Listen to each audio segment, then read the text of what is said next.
I remember it was in December of last year. My wife and I sat in the doctor's office,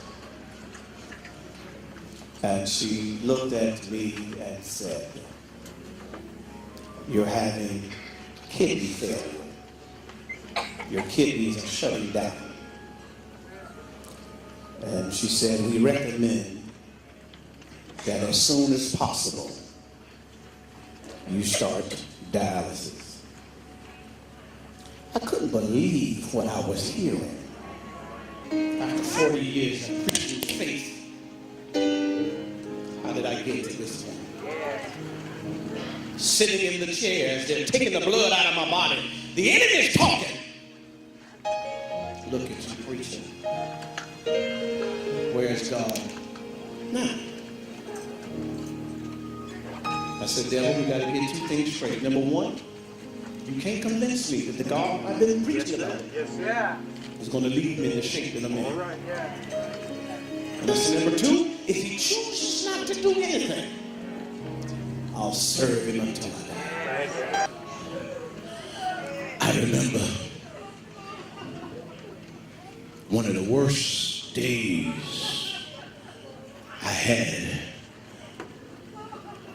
when I was in dialysis. And the truth is, that day, I didn't feel like reading my Bible. I didn't want to hear no gospel music in my ear. I didn't even want to talk to the nurses when they came by. I guess I felt like Joseph. Can you imagine the thoughts that must have gone through his mind while he was in his pit? To know that he was filled with destiny and purpose.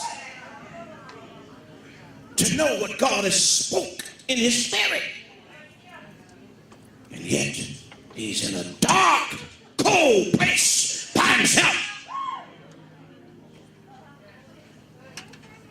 That's the way I felt. I had a bad day. I was thinking about the songs that I've written that talks about your goodness. I was thinking about all the sermons that I preached about your goodness. I was thinking about all the visions that he put in me when I was young.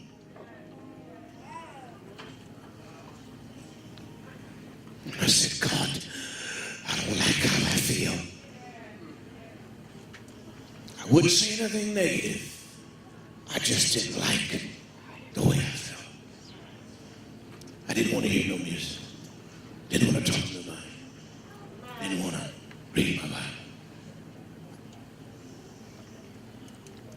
And all of a sudden, like Joseph, who must have reached his wit's end in a pit. Am I going to die here? He cried out to his brothers, "Help!" They ignored him. But finally, when he thought that would be his end, even though his next stage would be as a slave, that would be better than being in the pit. And all of a sudden, somebody threw a rope in the pit and pulled him out. While I was having that bad day, the Holy Ghost threw me a rope. I said, "He threw me a rope." And this is what he said to me. He said, "I know you're having a bad day." He says, "Bad days will come." said, I want to change. I said, I don't like what I'm feeling. And he spoke to me. He said, this is what you do. Concentrate on what God has said about your future.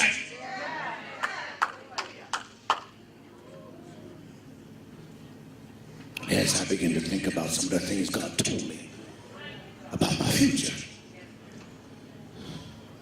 I said, wait a minute. I can't travel the way he's been telling me I'm going to travel and do the things he's telling me I'm going to do in the shape I'm in right now. I said, so, this is what I said. I said, so Norman, sit up in this chair. Get your music. Put your headphones on and begin to bless God. I went in sad, but I came out happy. Feeling the power of God. Look at somebody. This is what David said. David said, when my heart is overwhelmed, lead me to the rock that is higher than I. But David also said, I've learned how to encourage myself. I encourage myself. And I walked out of there with the victory. I didn't go home. I came straight to the church and went in my office and I worked the rest of the day. And I said, God, thank you for the victory. Around about 3 months into dialysis, I'm saying, God, you know you're going to give me a miracle. 30 people had already stood in the church and said, Pastor, we want to be tested. But the surgeon said, you can't get a kidney now because you're in bad shape. Nurses running to my station because my blood pressure is running through the roof and my temperature is high and blood is clogging in the machine and I just don't know what's going on. And suddenly the peace of God would come over me.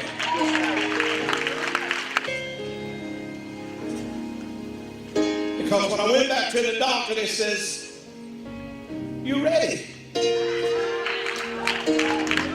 for a transplant?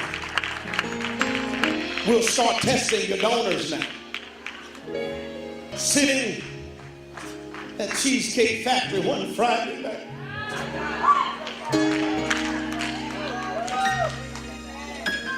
Midway through the dinner, my wife looks at me across the table and says, baby, I got some good news for you.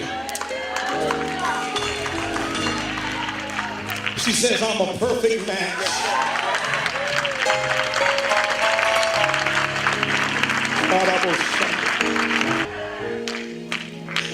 I walked in dialysis, which was to be my last day.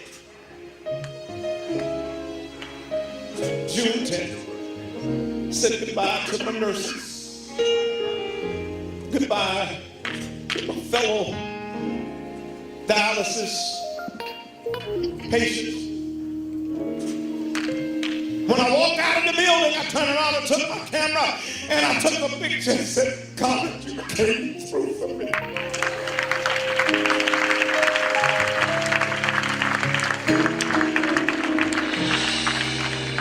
Walking to my car, head up high, giving God the glory. But before I could get in the car, my cell phone rung. When I answered it, it was my wife. I could tell something was wrong because I heard it in the voice. She said, David, they canceled the surgery. All right. I stood there. My heart sank. But I didn't say nothing. Because I learned that when things go wrong, be still and know that he's God. I sat in my car and I talked to myself. I said, so what you gonna do now? I said, then I thought about it. I said, Lord, you mean to tell me this Wednesday I got to come back to Dallas and face all the folk I said goodbye to? That was the carnal side.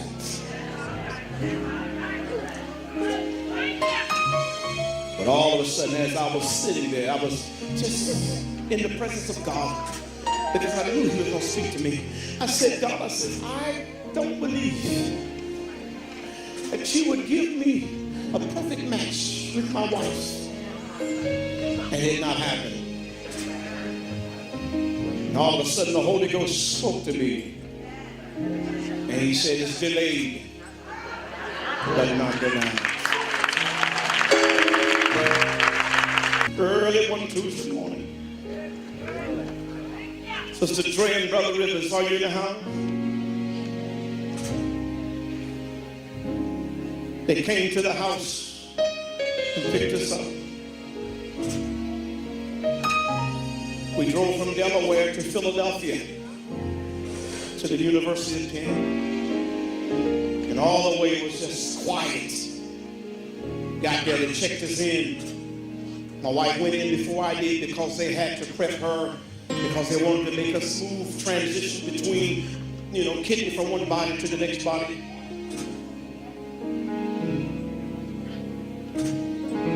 Went in, surgery was successful. Kidneys start working as soon as they put it in my body. Hallelujah.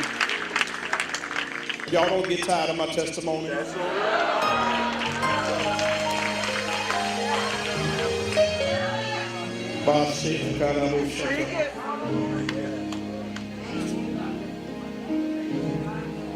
This part of the chapter I don't even remember. My wife says she don't remember. For those who was with us do. When they brought me out of the surgery and I'm in intensive care and coming out of the anesthesia, and my wife comes in, they rolls her in on her bed and I'm on my bed. I reach over and I grab her hand and I look at her and we start rejoicing. And they said I start singing. And I looked at her and said, when I wake up in the morning and see the bright sunshine, I will lift my hands toward heaven and thank you for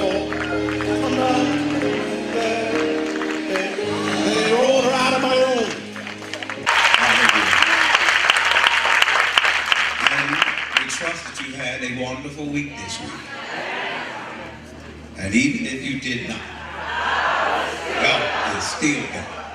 And all things work together for the good to them that love him, to those who are called according to his purpose. I want you to know that we serve an awesome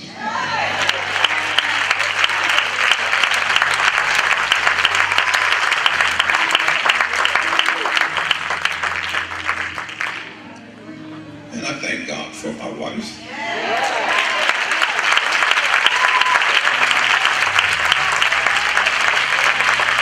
She is a phenomenal woman. I thank God for her.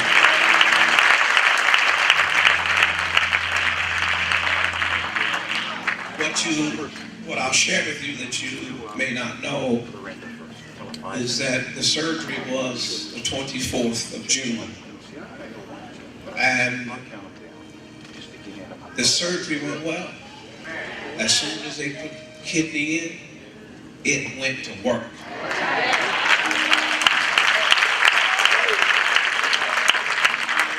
And for the first day, I was doing fine.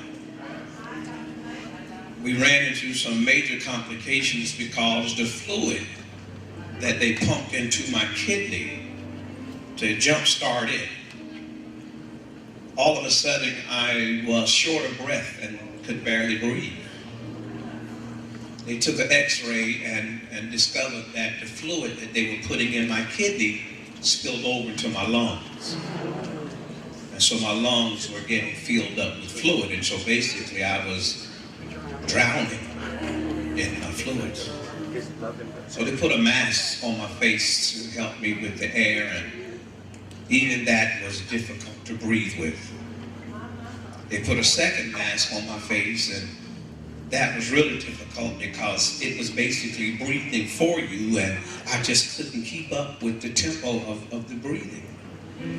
And from about 5 a.m. in the morning until about 6 that afternoon, I was fighting to breathe. And so finally the doctor said, well, one other thing we can do is we can put you to sleep, and we can put a tube in your mouth so that you can breathe and help, as we're trying to get the fluid off of your lungs. But when they took the mask off to begin to put the tube in my mouth, my heart stopped. I died for 2 minutes. They were already telling my wife that they've done all they could do. And she said, not so.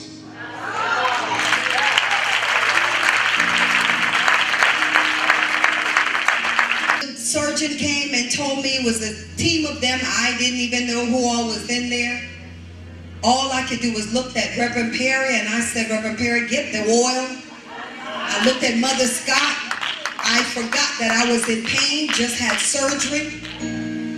The nurse, I wanted her to bring me the wheelchair, and she just brought me the wheelchair. She asked me, do you want to go see your husband? I said, yes.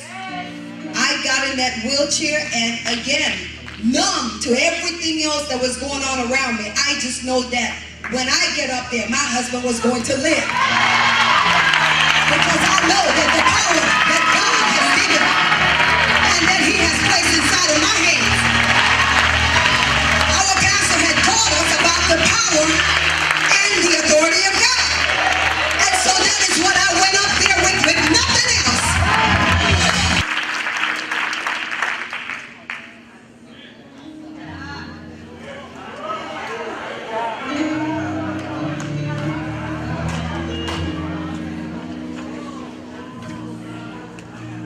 And in that moment, I felt the peace of God like I never known before. I had a talk with God before I went into surgery. I said, God, I'm better to you alive than dead. Because the doctor said I was a very high risk. And all I can tell you is they prayed. And all of a sudden, the nurse says, I feel a pulse.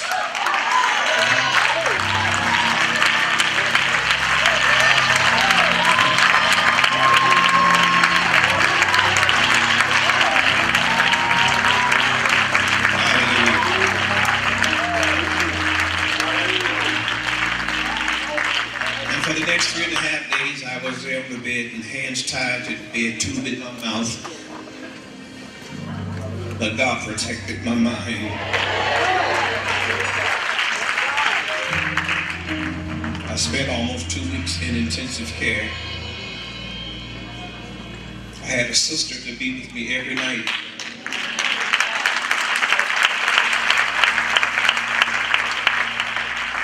And my wife, she gave me the kidney on Tuesday, and she went home Friday. And she's doing well.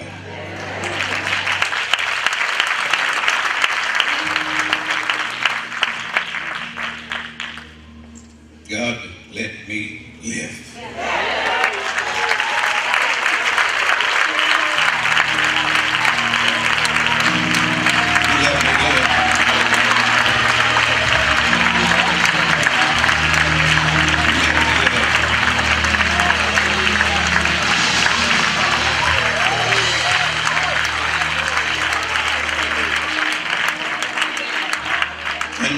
And not right now, but later I'm going to share with you what I saw.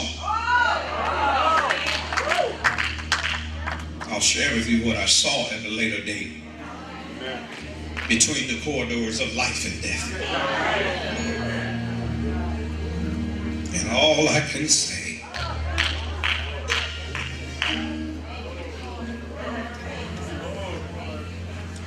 is that the enemy is in trouble.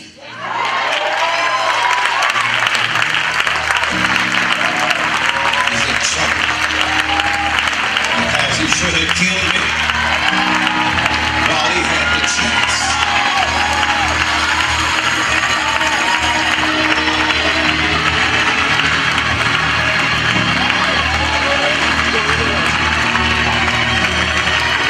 One of the things I saw while I was dead is I looked over to my right at my door. I could see my door in the room. I could see it. And I saw two giants standing at the door. I mean, man, they were tall as the ceiling. And they had on military uniforms. I couldn't see their faces. They were facing the hallway. And I was just at awe seeing these two giants. And I didn't know who they were. I didn't know what they were. But all of a sudden, I could feel peace. Just like he didn't have a care in the world. And then after God brought me back to life, and I was still unconscious for several hours, and finally when I came back, when I woke up, I had a tube in my throat, and my hands were tied to the bed. Now let me tell you something. First of all, when I had the tube in the doctors tell me usually when they put a tube in your mouth, they keep you in a state of sleep until they pull it out. But I woke up with the tube in my mouth, so I couldn't talk. And what they didn't know, and ever so often it felt like saliva got at the back of the tube, and it was choking me. I couldn't wave my hands because they were tied to the bed. And so for the first few minutes, I thought I was going to lose my mind.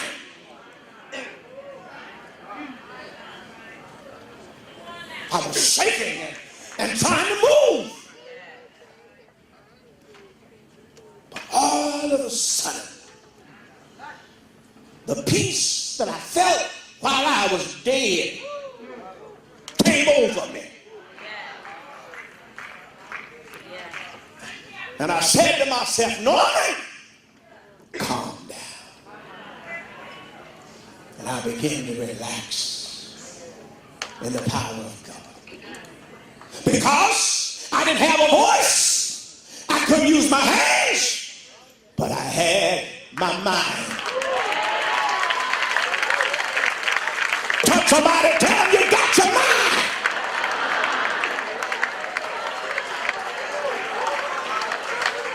And when you got the knowledge of who God is, and when the word of God is in you, if you can't say it, you can think it.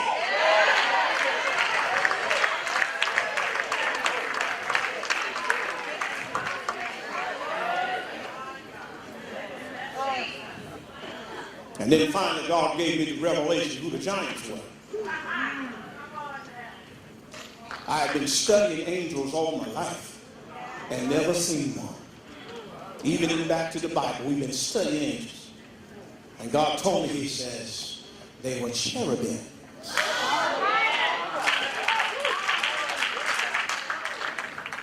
And we know from back to the Bible that cherubims are angels that protect the holiness of God.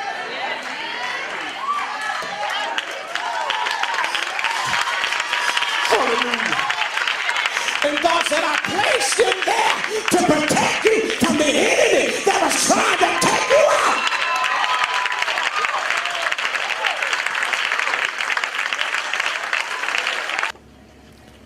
And I said to you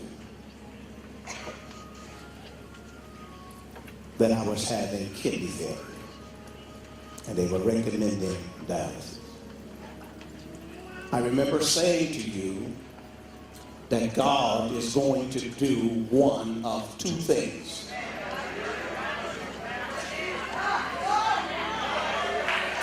I said to you, God is either going to deliver me from it,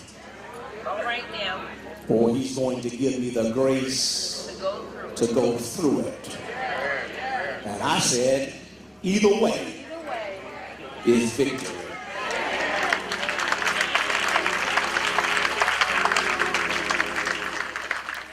And so he decided, instead of delivering me from it, to let me go through it.